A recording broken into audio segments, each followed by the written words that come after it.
मैं हूँ आयशा और मैं जा रही हूँ महाकुंभ दुनिया की सबसे बड़ी मेले की दर्शन करने क्योंकि मैं मुस्लिम धर्म से हूँ। लेकिन मेरी दिल हमेशा से महाकुंभ को देखने की इच्छा करती थी और मैं आज जा रही हूँ महाकुंभ की दर्शन करने। दुनिया कहती है कि धर्म इंसानों को अलग करता है, लेकिन मेरे अब्बू कहते थे कि आस्था वो पुल है जो हमें जोड़ता है। मैंने बचपन से महाकुंभ मेले की कहानियां सुनी थी। कहते हैं यहाँ लोग अपने पाप धोने आते हैं, लेकिन मैंने सोचा क्या यहाँ हर कोई आ सकता है? क्या मैं एक मुस्लिम लड़की उस मेले का हिस्सा बन सकती हूँ? आयशा, जो लगभग 25 साल की एक साधारण सी लड़की है, हल्के शलवार कुर्ते और एक दुपट्टे में बैग पकड़े प्लेटफॉर्म पर उतरती है। चारों ओर भीड़ है, लोग भगवा झंडे, धार्मिक पोस्टर और गंगा जल की बोतलें लिए हुए हैं। आयशा थोड़ा सहमी हुई लेकिन उत्सुक लगती है। वह मेले की ओर बढ़ती है। आयशा घाट के करीब पहुंचती है। उसकी आंखों में विस्मय है। वह साधु संतों को देखती है, छोटी छोटी दुकानों पर जलपान करती है और भक्ति गीतों को सुनते हुए ठहर जाती है। अचानक वह पुलिस बैरिकेड के पास पहुंचती है, जहां पुलिस भीड़ को नियंत्रित कर रही है। तभी एक पुलिसकर्मी उसे शक की निगाहों से देखता है। महाकुंभ की भीड़ और पहली झलक। महाकुंभ का भव्य मेला, हजारों लोग गंगा स्नान के लिए उमड़े हुए हैं। साधु संतों का जुलूस, तंबुओं की कतार, भजन कीर्तन का शोर है। आयशा घाट के करीब पहुंचती है। उसकी आंखों में विस्मय है। वह साधु संतों को देखती है, छोटी छोटी दुकानों पर जलपान करती है और भक्ति गीतों को सुनते हुए ठहर जाती है। अचानक वह पुलिस बैरिकेड के पास पहुंचती है, जहां पुलिस भीड़ को नियंत्रित कर रही है। तभी एक पुलिसकर्मी उसे शक की निगाहों से देखता है। पुलिस वाला संदेह भरे स्वर में उससे पूछते हैं,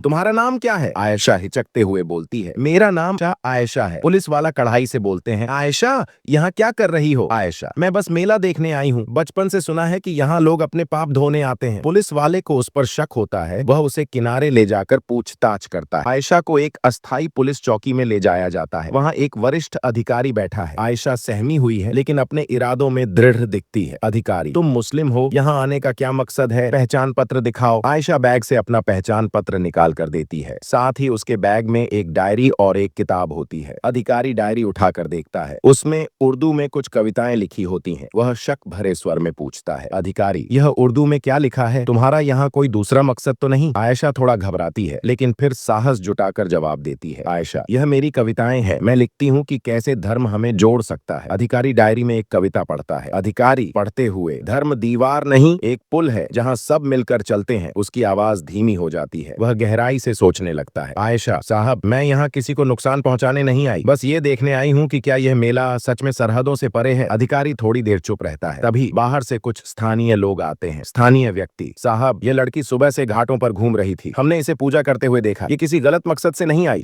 अधिकारी का रवैया बदलता है। वह गहराई से सोचते हुए आयशा से कहता है, अधिकारी, शायद मैं भूल गया था कि यह मेला केवल एक धर्म का नहीं बल्कि पूरे इंसानियत का है। तुम्हारी बातें सुनकर मुझे महसूस हुआ कि आस्था वाकई सबकी होती है। वह आयशा से माफी मांगता है और उसे मेले में जाने की अनुमति देता है। आयशा मुस्कुराती है। आयशा गंगा घाट पर बैठी है। सूरज डूब रहा है। आरती की आवाज और हर हर गंगे का जयकारा गूंज रहा है। वह गंगा के पानी में हाथ डालती है और एक मुस्कान के साथ मोनोलॉग बोलती है। आयशा, मोनोलॉग, यह मेला सिर्फ पवित्र स्नान या परंपरा नहीं है। यह हमें यह सिखाने आया है कि धर्म का मतलब प्यार और जुड़ाव है। मैं अब समझ चुकी हूँ कि महाकुंभ सिर्फ एक मेला नहीं बल्कि इंसानियत का सबसे बड़ा संदेश है। पुलिस अधिकारी भी घाट पर आता है और दूर से उसे देखता है। आयशा उसकी ओर देखती है और मुस्कुराती है। आरती और भक्ति गीत गूंजते हैं। धर्म कोई दीवार नहीं, यह वह पुल है जो हमें जोड़ता है। यही है महाकुंभ का सार। यह कहानी हमें यह सिखाती है, यह पवित्र महाकुंभ न किसी धर्म को देखकर इसकी भाभी मेला का आयोजन किया जाता है और न ही किसी मजहब को देखकर। आप लोगों को कैसा लगा यह महाकुंभ की एक रोमांचक कहानी? कमेंट में जरूर बताएं और साथ ही इस वीडियो को लाइक कर दें, चैनल को सब्सक्राइब कर दें। हमारे इस फैक्ट्स रॉट यूट्यूब चैनल को और कमेंट में साधु लिखें, जिससे मुझे प्रेरणा मिले। चलिए आपसे अब विदा लेती हूँ।